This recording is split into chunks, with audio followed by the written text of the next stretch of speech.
Balancez vos ondes positives. Positives.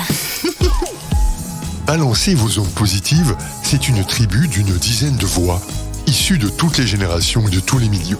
Ces voix se retrouvent tous les 15 jours autour d'une table dans un studio radio avec un objectif. Quels que soient les sujets abordés, diffuser une vision optimiste de la vie. Malgré les difficultés, partager des solutions, des notes d'espoir et des doses d'humanisme. Parmi ces voix, il y a Vince Kante, créateur, animateur et producteur du média Limite, dont l'objectif est de vulgariser les enjeux autour des limites planétaires. Son focus aujourd'hui, la banane. Balancez vos ondes positives. 100% de goût, 0% de CO2. Est-ce que vous avez vu ça par hasard en vous baladant chez Carrefour ? On arrive devant les rayons fruits et légumes et on voit les bananes Chiquita très bien exposées avec un gros carton, 100% de goût, 0% de CO2. Je vois ce truc, je le photographie, je me dis mais comment c'est possible d'avoir ça ici devant ? Alors je demande un petit peu aux gens autour, tiens, est-ce que cette publicité ça vous dit quoi ? Ah bah que c'est bon et que c'est bon pour le climat. Voilà, et je dis est-ce que vous y croyez ?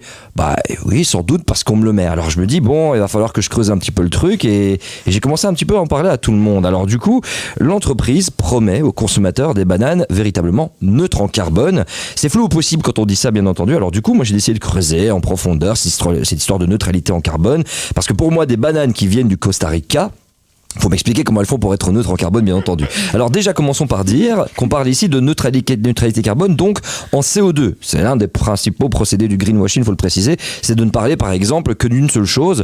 Parce que, oui, le CO2, c'est un des gaz à effet de serre, mais Chiquita ne parle pas du reste, en fait. Il ne parle pas du CH4, etc., etc.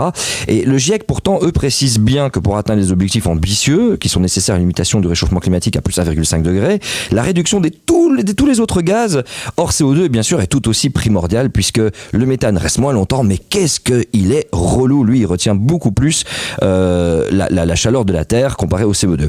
Et sinon, neutre en carbone chez Chiquita, ça veut dire quoi dans les faits ? Alors la production de bananes, à ce jour, pas du tout neutre en carbone, elle émet toujours du CO2 tout au long du processus du culture, de traitement, de transformation, de distribution des bananes bien sûr, et puis il faut les emballages, il faut le travail marketing qui permet de coller toutes ces étiquettes qui fonctionnent bien sûr avec un petit peu de colle. Bref, la neutralité carbone, je vais y arriver, pull up, la neutralité carbone pour eux, c'est déjà pour eux en fait la compensation. Donc la compensation de quoi ? Ils parlent de programmes. Alors j'ai été voir un petit peu plus près, et d'après leur site, ils investissent parfois dans des réserves naturelles visant à protéger la biodiversité, tantôt dans le reboisement, mais dans les faits, on n'a pas du tout accès aux données prouvant l'absorption de tout le carbone émis par la production et ni la soutenabilité des zones reboisées. Je vous jure, j'ai eu beau chercher, j'ai rien trouvé. Et croyez-moi, j'ai mis du temps. Alors, en allant voir un peu plus loin, je me suis rendu compte qu'ils parlaient également qu'ils avaient un petit programme très sympa qui s'appelle pour les fermiers. Donc quelque chose, voilà, c'est des lieux en fait qui préservent le travail des fermiers. Alors j'ai essayé de voir un petit peu qu'est-ce que c'est, de quoi il en retourne. C'est un label qu'ils ont inventé. Donc c'est génial, hein. Ils ont, ainsi que le label 30 by 30, en fait, qui vise de réduire de 30% les émissions de carbone à 2030. Pareil, on fait ça, mais on n'explique pas quel est le processus, quel est le procédé et tout ça. Alors moi, je me suis référé un peu à ce que dit l'ADEME, et l'ADEME dit bien sûr que toute marque utilise le terme neutre en carbone. Alors ce qui est assez dingue, c'est que neutralité carbone, en fait, quand tu creuses vraiment, tu demandes à un scientifique, il va te dire que ça n'a aucun sens sur le plan planétaire. Aucun sens, pourquoi ? Parce que la planète absorbe X quantité de carbone chaque année, et que même si en fait en gros toi tu dis ah mais les gars nous on compense, c'est-à-dire qu'on plante des arbres qui permettent de récupérer ce CO2, c'est pas du tout ce qui se passe. Alors quand je dis que c'est pas du tout ce qui se passe, c'est que je vous donne un exemple. Si vous émettez 100 tonnes de CO2 par exemple dans l'année, et que vous avez planté pour 100 potentiel système d'absorption, il va falloir attendre plus de 30 ans pour que ce système fonctionne. C'est-à-dire que forcément, il faut une bonne forêt primaire, et là, l'absorption, elle est géniale, et là, ça fonctionne bien. Mais entre-temps, on reste dans un monde où on déforeste beaucoup plus qu'on ne plante. Et donc, par conséquent, ça veut dire qu'on se dit, ah, mais c'est cool, on a planté, on prend du crédit à plus tard, mais en fait, ce plus tard ne sera même plus en capacité d'absorber, puisque les événements climatiques seront tellement intenses que malheureusement, on va développer un projet, et souvent, malheureusement, c'est des monocultures. Les monocultures, c'est un peu relou, hein. Hein. On se dit, c'est bien, on a été dans un endroit, on a planté plein d'arbres, la même race, et puis boum, t'as un petit virus d'arbre qui s'est pointé et il a tout niqué. Excusez-moi pour le terme, mais c'est littéralement ce qui se passe. Et alors on arrive, on se dit, mais qu'est-ce qui s'est passé dans ce projet-là? Et au final, ça émet plus de CO2 que ça n'en absorbe. Alors, l'autre côté de neutralité carbone, ce qui est un petit peu relou là-dedans et ce dont les scientifiques essayent de faire entendre et que les sociétés ne veulent pas entendre, c'est qu'à partir du moment où vous émettez 100 et que la Terre absorbe 100, dès que vous émettez 80, la Terre absorbe combien? Elle absorbe 80. Dès que vous émettez 60, elle absorbe 60.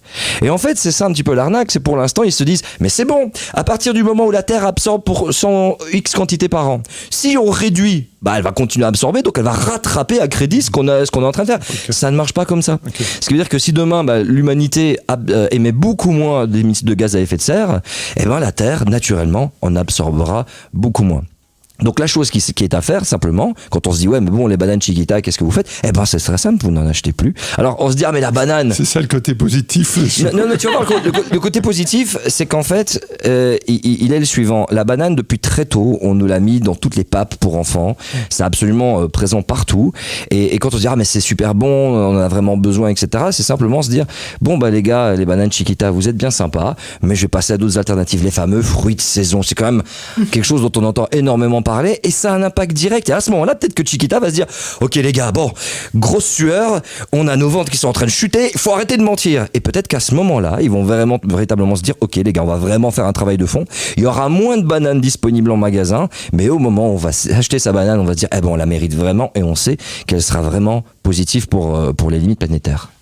Balancez vos ondes positives. Merci de nous écouter. Vous pouvez retrouver sur toutes vos plateformes de podcast les autres chroniques de Balancer vos ondes positives, soit isolément, comme vous l'avez fait avec celle-ci, soit en écoutant l'émission Balancer vos ondes positives dans son entièreté, avec en bonus tous les échanges et débats de la tribu. À bientôt. Balancez vos ondes positives. Positive.